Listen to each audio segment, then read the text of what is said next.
아론과 나답과 아비후와 이스라엘 장로 70명과 함께 여호와께로 올라와 멀리서 경배하고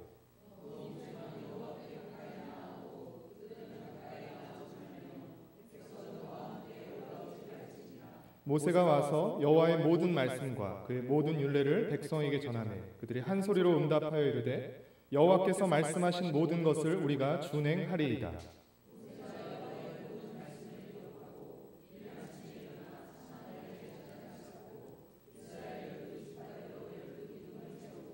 이스라엘 자손의 청년들을 보내어 여호와께 소로 번제와 화목제를 드리게 하고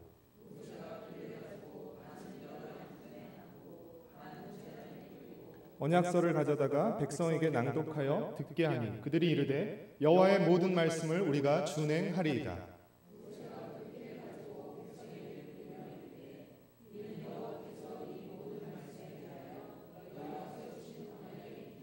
모세와 아론과 나답과 아비후와 이스라엘 장로 70인이 올라가서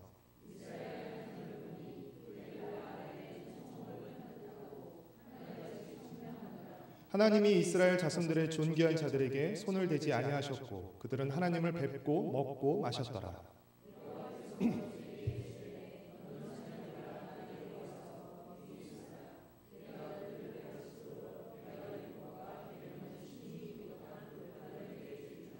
모세가 그의 부하 여호수아와 함께 일어나 모세가 하나님의 산으로 올라가며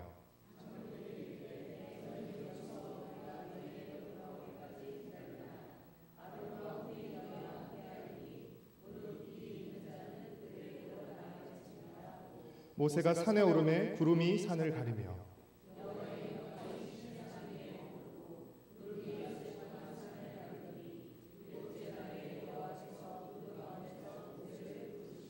산 위에 여호와의 영광이 이스라엘 자손의 눈에 맹렬한 불같이 보였고 모세는 구름 속으로 들어가서 산 위에 올랐으며 모세가 40일 40야를 산에 있으니라. 아멘. 매장이나 인터넷에서 보고 마음에 들어서 옷을 샀는데 막상 집에 와서 입어보니까 마음에 들지 않아서 환불하거나 주문을 취소한 적은 있으시죠? 한두 번씩은 아마 그런 경험이 있으실 것입니다. 그래서 어떤 가게는 아예 처음부터 우리 가게는 환불이나 교환 이런 거 없습니다 이렇게 써서 붙인 가게들도 있습니다. 만약 우리가 어떤 물건을 사는데 환불이나 교환, 취소가 안 된다면 우리는 그것을 살 것인지 말 것인지를 조금 더 신중하게 생각을 할 것입니다. 그리고 그 물건이 비쌀수록 그 물건을 사용하는 기간이 길수록 더 많이 고민할 것입니다. 우리가 만약 어떤 약속을 하는데 도중에 그 약속을 취소하거나 파기할 수 없다면 우리는 아주 신중하게 생각하고 약속을 해야 할 것입니다. 우리가 살아가면서 내리는 선택과 맺는 약속 중에 가장 신중하게 선택하고 맺어야 할 약속은 무엇일까요? 아마도 결혼서약이지 않을까 싶습니다. 사실 결혼서약은 굉장히 좋은 분위기 속에서 사랑하는 두 사람이 원해서 맺는 약속이기 때문에 그러니까 겉으로만 보면 밝고 기뻐 보이지만 그 약속의 성격은 매우 무겁고 심지어 무섭기까지 합니다. 왜냐하면 이 약속은 평생 어떤 상황에서도 취소되거나 파기될 수 없음을 선언하고 맺는 약속이기 때문에 그렇습니다.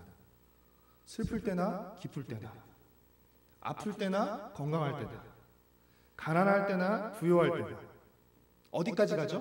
죽음이 그 기간은 언제까지입니까? 죽음이 이 두 사람을 갈라놓기 전까지 한결같을 것을 약속하기 때문입니다. 또한 이 결혼서약은 약속의 대상이 단 한 사람이라는 점에서 매우 특별합니다. 결혼서약은 단 한 사람과만 맺는 매우 특별하며 평생을 그 한 사람과만 함께하기로 하는 매우 무거운 약속입니다. 결혼서약이 한 사람과 평생 동안 맺는 약속이라면 성경에 나오는 언약은 하나님과 영원토록 맺는 약속입니다. 언약은 약속의 대상이 하나님 한 분이며 그 약속의 기간이 평생을 넘어 영원까지 이른다는 데 있어서 매우 특별하고 무겁습니다.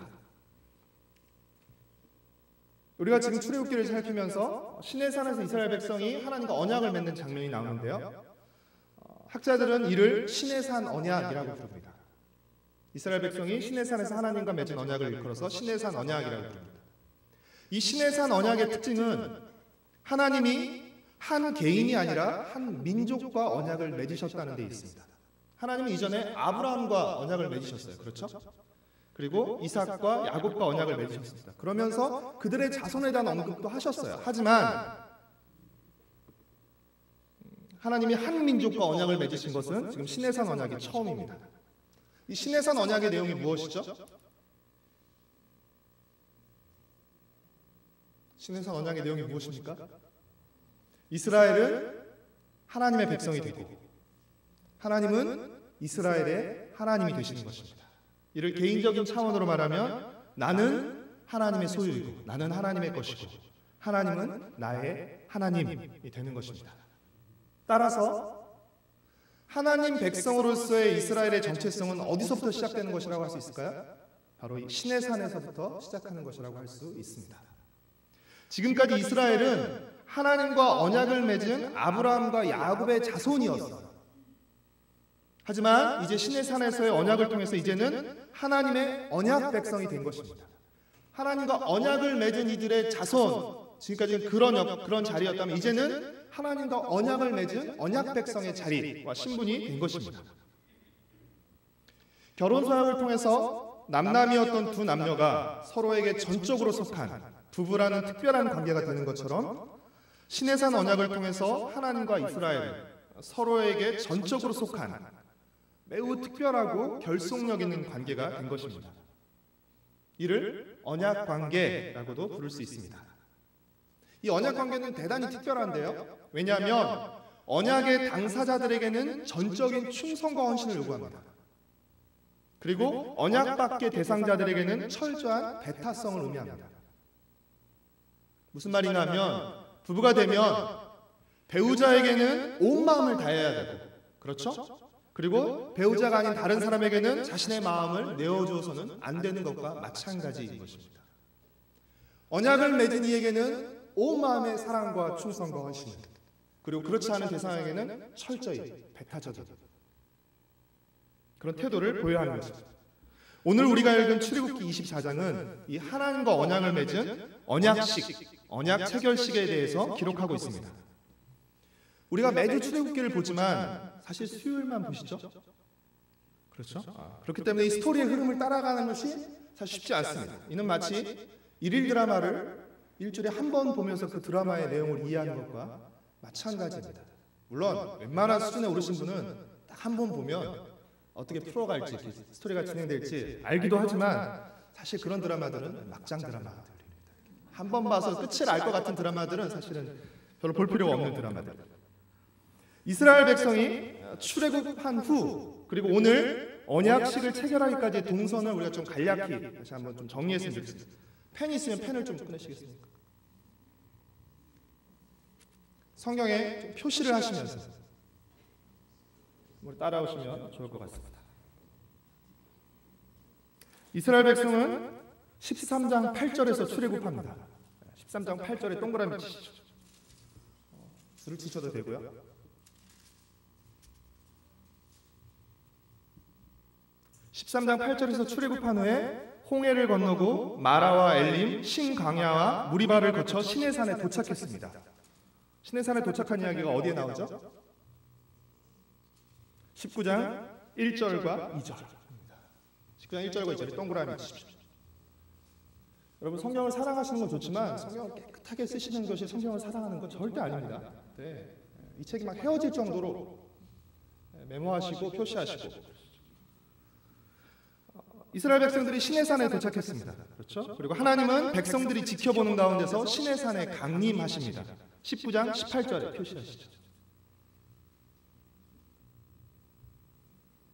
시내산에 강림하신 하나님은 이스라엘 백성들에게 직접 말씀하십니다.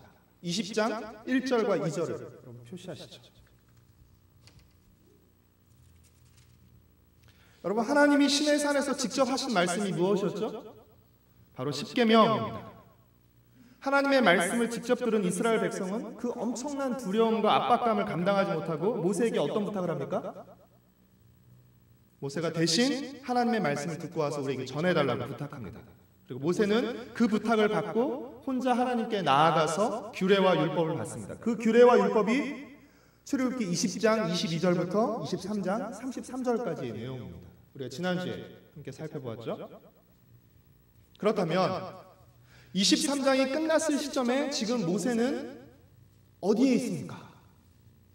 모세는 혼자 있습니까? 아니면 백성들과 함께 있습니까?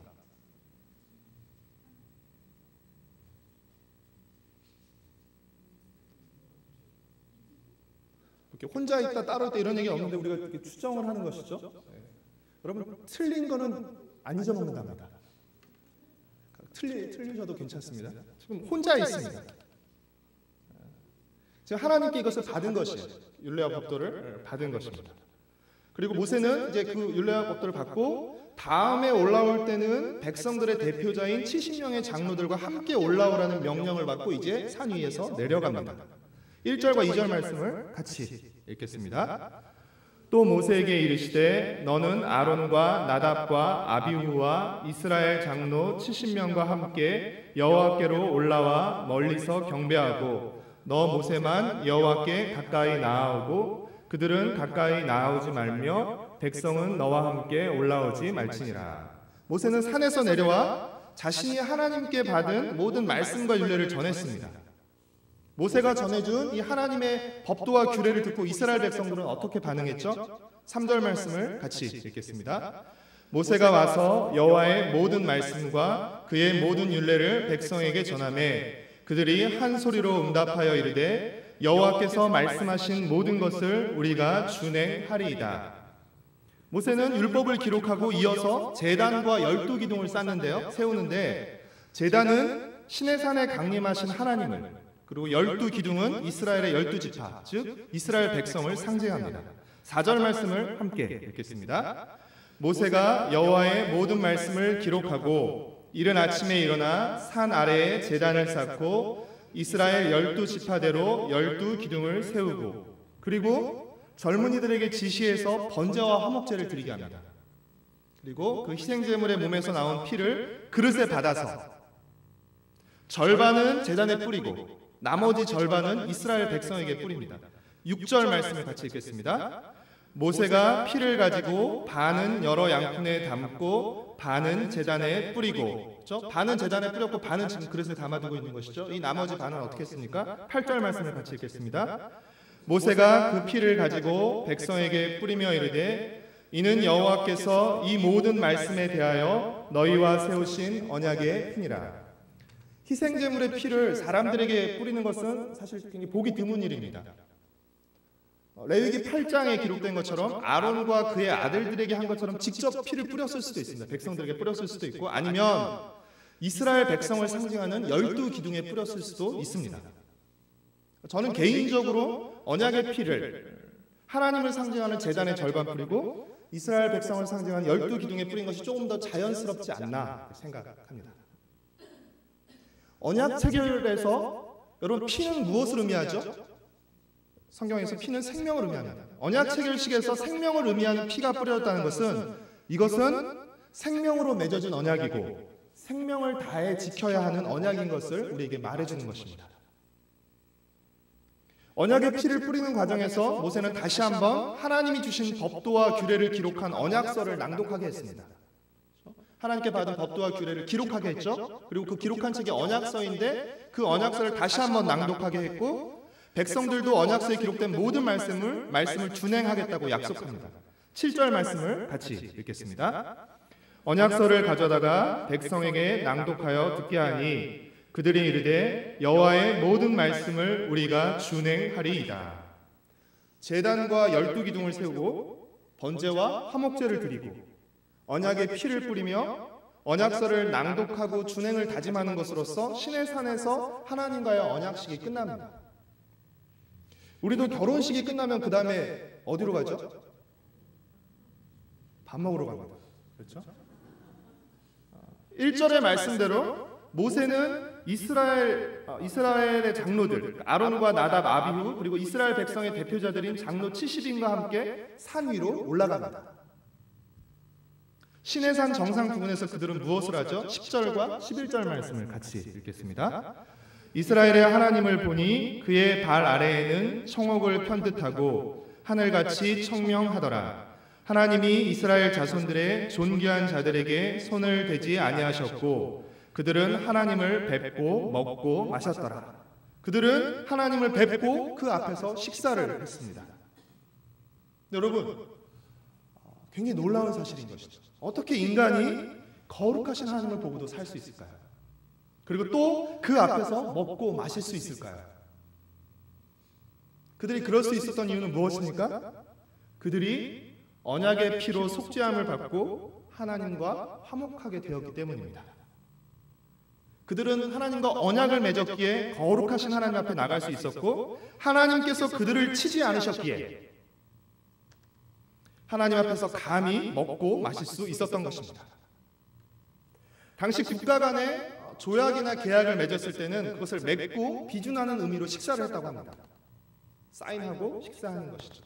그래서 이 이스라엘을 대표하는 장로들이 하나님 앞에 가서 하나님을 뵙고 먹고 마시는 이것은 언약이 비준되었다는 것을 의미하는 것이기도 하고 또한 언약이 비준된 것을 감사하는 그 식사의 자리의 성격도 지니게 되는 것입니다.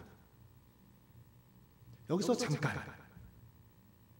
언약의 피와 언약 체결 후의 식사를 함께 생각하면 여러분 뭔가 떠오르는 그림이 없으십니까? 언약의 피와 언약 체결 후의 식사 이 두 가지 그림을 합치면 뭔가 하나의 그림이 우리에게 떠올라야 쓰면 좋겠는데요. 그것은 무엇일까요? 바로 성만찬입니다. 예수님은 잡히시기 전 제자들과 함께하는 마지막 식사, 유월절 식사 자리에서 잔을 나눠주시면서 뭐라고 하셨죠? 이 잔은 너를 위하여 나의 흘린 나의 피다라고 말하는데요. 26장 28절 말씀을 같이 읽겠습니다. 마태복음 26장 28절 말씀을 같이 읽겠습니다.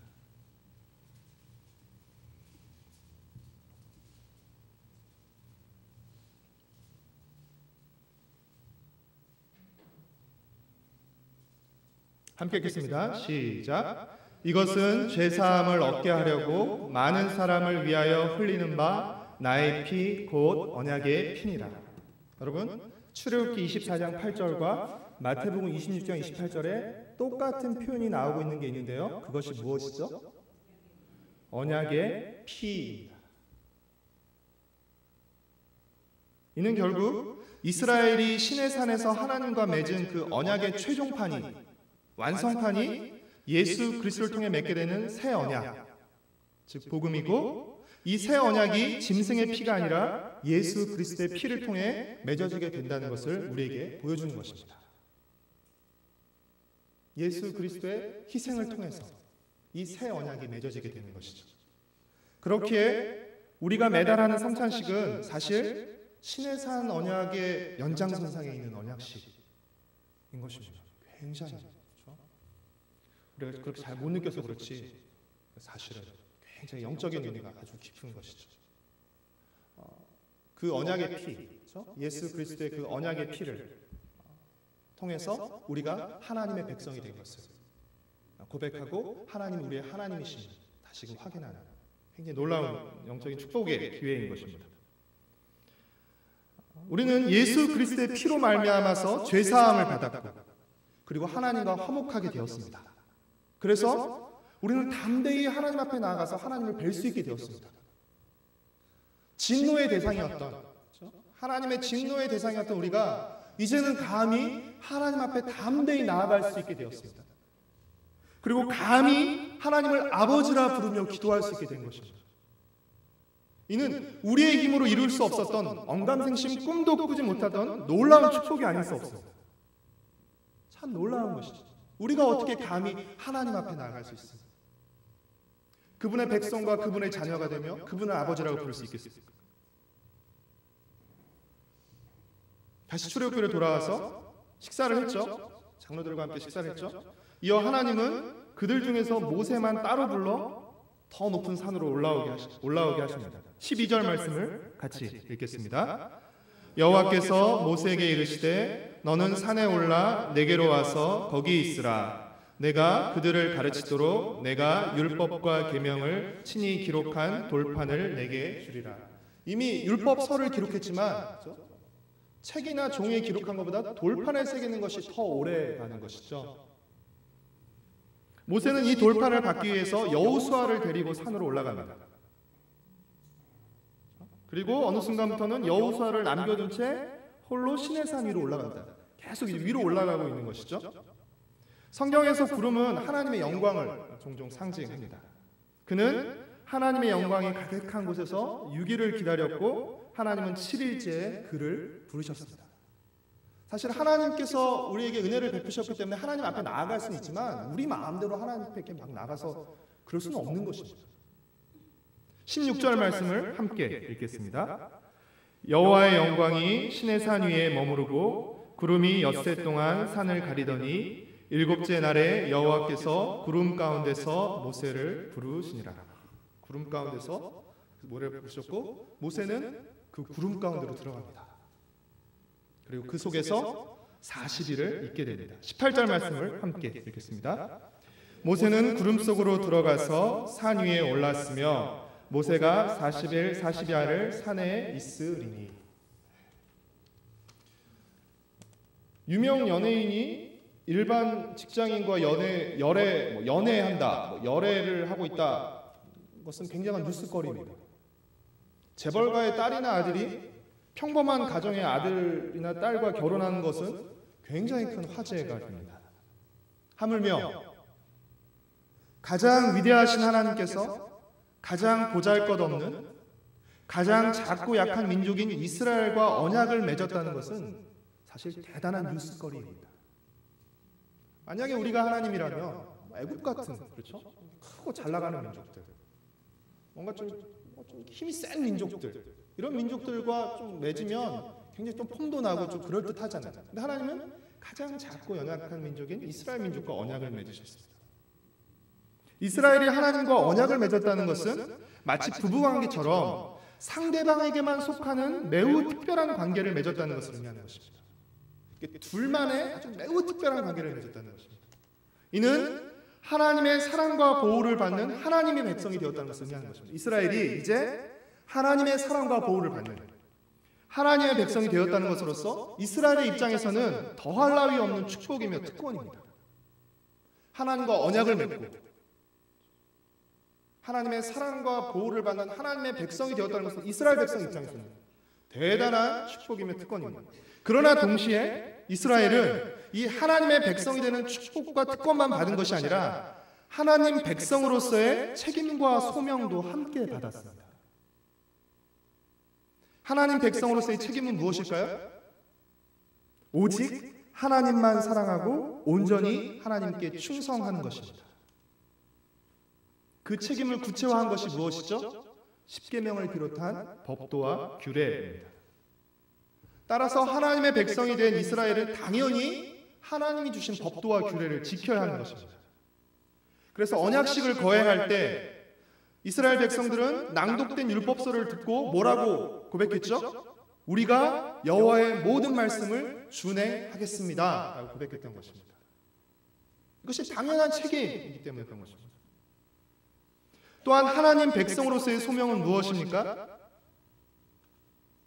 이제 이스라엘이 제사장 나라가 되어서 하나님의 주되심과 영광을 온 열방에 선포하는 것입니다. 오늘 우리 세도록교회식으로 표현하면 이스라엘이 하나님 나라의 견본주택이 되어서 모든 민족을 하나님을 주로 하는 이 하나님 나라로 초대하는 그 역할, 그 소명을 받은 것입니다. 이를 위해서 하나님께서는 이스라엘을 애굽에서 건지신 것입니다. 그리고 시내산에서 언약을 맺고 율법을 주신 것입니다. 그리고 마지막으로 그들에게 가나안 땅을 주신 것입니다. 여러분, 백성, 그리고 법, 그리고 땅, 이 세 가지가 모이면 뭐가 되는 것이죠? 나라가 되는 것입니다. 하나님은 가나안에 이스라엘이라는 견본주택을 세워서 하나님이 왕이 되어 다스리는 하나님의 나라가 얼마나 멋지고 아름다운지를 온 열방 가운데 보여주고 싶으셨던 것입니다. 하나님은 이스라엘만 구원하신 것이 아니라 이스라엘을 먼저 구원하심으로써 그들을 하나님 나라의 견본주택으로 세워서 온 열방이 하나님이 왕이 되어 다스리시는 그 하나님 나라의 멋지고 아름다운 그 사랑과 정의가 넘치는 그 나라의 모습을 보고, 아, 우리도 하나님의 백성이 되고 싶다, 우리도 하나님 나라의 백성이 되고 싶다라는 마음을 불러일으키게 하는, 그래서 하나님께로 초대하는 그 역할로 이스라엘 백성이 부름을 받았다는 것입니다. 그래서 처음에 이스라엘에는 다른 나라와 달리 왕이 없었습니다. 왜 왕이 없었죠? 그 나라의 왕이 누구이기 때문에? 하나님이기 때문에. 왕이 필요 없었던 것이죠. 그러나 후에 이스라엘은 인간 왕을 요구했습니다. 그리고 거기서 끝나지 않고 무엇을 섬겼습니까? 우상을 섬겼습니다. 그리고 율법을 거스렸습니다. 여러분, 언약은 무엇을 의미하죠? 우리는 하나님만 사랑하고 하나님만 섬기겠습니다. 하나님은 우리를 사랑하고 우리를 책임져 주십시오 라는 내용이죠. 근데 이스라엘 백성은 어떻게 했어요? 하나님만이 아닌 하나님과 또 다른 바알, 아세라. 구약 성경에 보면 이스라엘 백성이 하나님을 버린 적이 없습니다. 버린 적 있을 수도 있겠네요. 잘 모르겠는데, 그러니까 하나님 다 버리고 우상만 섬긴 정도가 아니라 하나님도 섬기고 우상도 함께 섬기는 것이죠. 내가 결혼해서 사는데 배우자도 사랑하고 또 다른 사람도 사랑하고, 그것은 둘 다 사랑하는 것이 아닌 것이죠. 언약의 당사자에 대한 그 전적인 사랑과 충성과 헌신을 깨트린 것입니다. 그리고 그분이 주신 율법을 거스린 것입니다. 그래서 어떻게 되면 결국 시내산 언약을 깨트린 것입니다. 이스라엘 백성이. 시내산 언약은 가장 위대한 하나님과 맺은 언약이고, 그 언약의 기간이 영원이기 때문에 사실은 정말 완전한 언약이에요. 그런데 그 시내산 언약에 한 가지 위험 요소가 있어요. 그건 뭘까요? 하나님과 언약을 맺고 있는 이 이스라엘 쪽의 불성실함입니다. 이것이 시내산 언약에 존재하는 단 하나의 위험 요소였는데, 그 위험 요소가 현실이 되고 만 것입니다. 그래서 어떻게 된 것이에요? 시내산 언약은 하나님 편에서 깨트린 것이 아니라 이스라엘 편에서 깨트린 것입니다. 그래서 하나님은 그들을 가나안 땅에서 내쫓으신 것입니다. 사실 거기서 존재해야 할 의미가 없게 되는 것이죠. 그들은 하나님 나라의 백성으로 부름을 받았고, 그 나라를 보여주기 위해서 가나안 땅을 하나님께 허락하셨는데 똑같이 가나안 민족처럼 똑같이 사는 것이죠. 더 이상 거기 있을 필요가 없는 것이죠. 이방 사람들처럼 똑같이 산다면 굳이 거기서 살 필요가 없는 것이죠. 그래서 가나안 땅에서 쫓겨난 것입니다. 그러나 하나님은 완전히 그들을 멸망시키거나 버리지 않으셨습니다. 사실 이스라엘 입장에서는 버려도 할 말이 없어요. 자기들이 언약을 깨트렸기 때문에. 근데 하나님은 끝까지 언약을 지키시는 것이에요. 하나님, 왜냐하면 우리를 하나님의 백성으로 선택하고 책임지기로 약속하셨기 때문에 그 약속에 매어서 끝까지 책임지시는 거죠. 버리지 않고, 완전히 버리지 않고 끝까지 책임지시는 거죠. 그래서 바벨론 포로 생활 70년이 끝나고 다시 가나안 땅으로 돌아오게 하신 것입니다. 그리고 시내산 언약을 넘어서는 새 언약을 하나님께서 약속하십니다. 어떤 의미에서는 이 시내산에서의 언약, 옛 언약은 실패한 것이죠. 이스라엘 백성들의 불성실함과 불순종함으로 실패하고 만 것이죠. 그래서 하나님께서 이를 넘어서는 새 언약을 약속하셨는데, 이 새 언약은 무엇을 통해서, 누구를 통해서 맺게 됩니까? 바로 예수 그리스도를 믿음으로 이 새 언약을 맺게 되는 것입니다. 그래서 예수 그리스도께서 흘리신 그 피가 새 언약의 피가 되는 것입니다. 시내산에서도 그 짐승의 피로, 희생제물의 짐승의 피로 언약을 맺게 된 것처럼 십자가에서 흘리신 예수 그리스도의 그 피로 우리는 하나님과 새 언약을 맺게 되는 것입니다. 사랑하는 성도 여러분, 우리는 예수님이 십자가에서 흘리신 새 언약의 피로 하나님과 언약을 맺고 하나님의 백성, 하나님의 자녀가 되었습니다. 이는 우리가 하나님의 소유가 되었다는 것을 의미하는 것입니다. 하나님의 백성이 되었다는 것을 의미하는 것이고, 하나님의 자녀가 되었다는 것을 의미하는 것입니다. 그러나 우리는 하나님의 백성이 되는 이 놀라운 축복과 특권을 받는 동시에 책임과 소명도 함께 받았다는 사실을 잊어서는 안 됩니다. 하나님의 백성이 된 우리에게는 하나님의 주되심을 인정하고 하나님의 말씀을 따라할 책임이 우리에게 따르게 됩니다. 이렇게 19장에 나와 있는 표현을 빌자면 거룩한 백성으로서의 책임이 뒤따르게 되는 것입니다. 하나님의 백성이 된 우리에게는 하나님 나라의 견본주택이 되는 삶을 통해 믿지 않는 이들을 하나님 나라로 초대해야 할 소명이 뒤따르게 되는 것입니다. 출애굽기 19장의 표현을 빌자면 제사장 나라의 소명이 뒤따르게 되는 것입니다. 하나님 나라의 백성이 되는 축복과 특권을 받는 동시에 거룩한 백성이 되어야 할 책임, 제사장 나라가 되어야 할 소명이 함께 뒤따르게 되는 것입니다. 사랑하는 성도 여러분, 하나님 백성의 영광과 아름다움은 세상 사람들과 같이 또는 세상 사람들보다 잘 사는 데 있는 것이 아닙니다. 하나님 백성의 영광과 아름다움은 세상 사람들과 다르게 세상 사람들보다 더 거룩하게 사는 데 있습니다. 하나님 나라의 백성의 영광과 아름다움은 세상 사람들보다 더 잘 살고 더 잘 나가는 데 있는 것이 아니라 세상 사람들보다 더 거룩하게 사는 데 있습니다. 제가 저희 청년들과 함께 카카오톡에서 얘기를 나누다가 아굴의 기도를 올려줬습니다. 잠언의 아굴의 기도. 나를 부하게도 하지 마옵시고 가난하게도 하지 마옵시고 그랬더니 청년들이 부하게 해줬으면 좋겠어요. 우리가 솔직한 마음인데 우리는 부하게 살기를 원해요. 사실은 하나님 앞에서 우리가 가장 꿈꾸고 소망하는 삶은 부하게 살기, 부유하게 살기를 원하는 것입니다. 하지만 하나님이 우리에게 목적하시고 기대하시는 것은 부유하게 사는 것이 아니라 거룩하게 사는 것입니다. 우리가 이것을 놓쳐서는 안 됩니다. 거룩하게 살면서 부가 따른다면 그렇죠? 그것은 또 감사하지만 부유하게 살기 위해서 거룩을 버린다면 그것은 어리석음입니다. 무엇이 우리에게 더 귀중하고 중요한지를 우리가 분명히 해야 되는 것입니다. 하나님은 부유함으로 영광 받으시는 분이 아니십니다. 거룩함으로 영광 받으시는 분이세요. 우리가 믿지 않는 사람들과 다르게 거룩하게 살 수 있는 비결이 무엇이죠? 하나님의 주되심과 하나님의 책임지심을 믿는 것입니다. 우리가 어떻게 다르게 살 수 있겠어요? 어떻게 거룩하고 구별되게 살 수 있겠어요? 하나님의 주되심을 믿는 것입니다.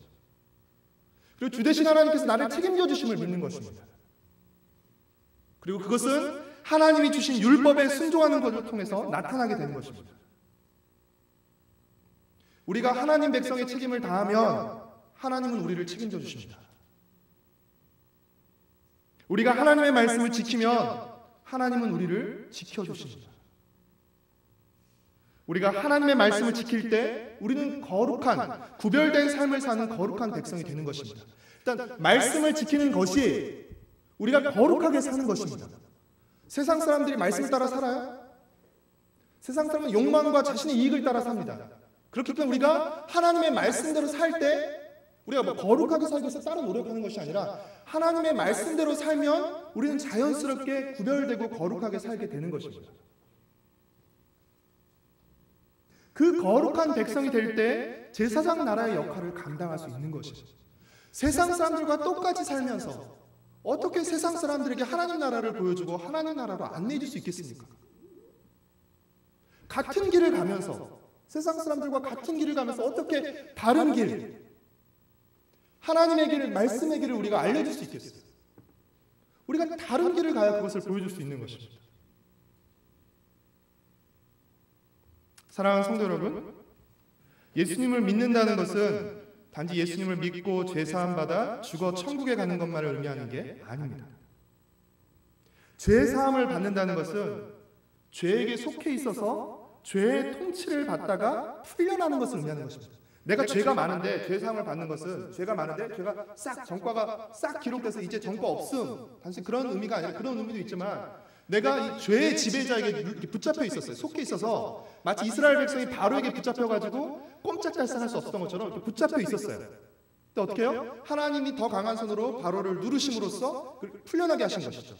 죄의 사함을 받았다는, 예수 그리스도를 통해서 죄의 사함을 받았다는 것은 우리를 지배하고 우리를 다스리고 있었던 이 죄의 속박으로부터 예수 그리스도를 통해서 우리를 풀어주시고 자유하게 해주셨다는 것을 의미하는 것입니다. 그래서 죄의 통치를 받다가 이제 누구의 통치를 받게 되는 것이에요? 예수 그리스도의 그 능력과 은혜로 말미암아서 죄의 통치 풀어지고 우리를 하나님의 나라로 옮기시죠. 그럼 누구의 통치를 받게 되는 것이에요? 하나님의 통치를 받게 되는 것입니다. 이제 우리는 하나님께 속해 있고 하나님의 통치를 받게 되는 것입니다. 하나님께 속해 있다는 것은 하나님의 통치를 받는 것으로 드러나게 돼 있습니다. 하나님의 통치를 받는 것이 하나님 나라의 백성으로 사는 것을 의미하는 것입니다. 하나님의 백성으로 산다는 것은 하나님을 왕으로 모시고 하나님을 주로 모시고 하나님을 예배하며 하나님의 창조 질서를 따르며 살아간다는 것을 의미하는 것입니다. 그러니까 교회에 나오는 것은 그 지극히 작은 아주 일부분 첫걸음이라고 할 수 있습니다. 한마디로 예수님을 믿는다는 것은 하나님의 백성으로 살아가는 것입니다. 제가 설교 준비를 이렇게 타이핑을 치다가 견본주택이라는 말을 쓰는데 자꾸 견본주책 이렇게 자꾸 치게 되는 거예요. 사랑하는 성도 여러분, 우리는 견본주택이 되어야 되지 견본주책이 되어서는 안 됩니다. 성도들이 주책이 되어서는 안 됩니다. 우리는 하나님 나라의 견본주택이 되어야 됩니다. 하나님 나라의 가치, 이 땅의 것들이 우리의 삶의 목적과 우리 삶의 가치가 아니라 더 크고 영원한 그 가치가 있다는 것을 우리의 살아가는 삶을 통해서 그것을 보여줘야 되는 것입니다. 손봉호 장로님이 그런 말씀하셨는데, 하나님이 계시고 이 복음은 사실은 우리는 너무 잘 믿지만 사실은 가장 믿기지 않는 이야기라는 것이죠. 근데 가장 믿기지 않는 이야기를 믿을 수 없는 사람이 하면 믿을 수 있겠습니까? 가장 믿기지 않는 이야기를 가장 믿을 수 있는 사람이 할 때 그럴지도 모르겠다라고 생각하는 것이죠. 견본주택이 되어야 사실은 우리가 전하는 그 복음, 우리가 전하는 그 하나님 나라의 아름다움을 사실 사람들이 귀 기울이기 시작하는 것이죠.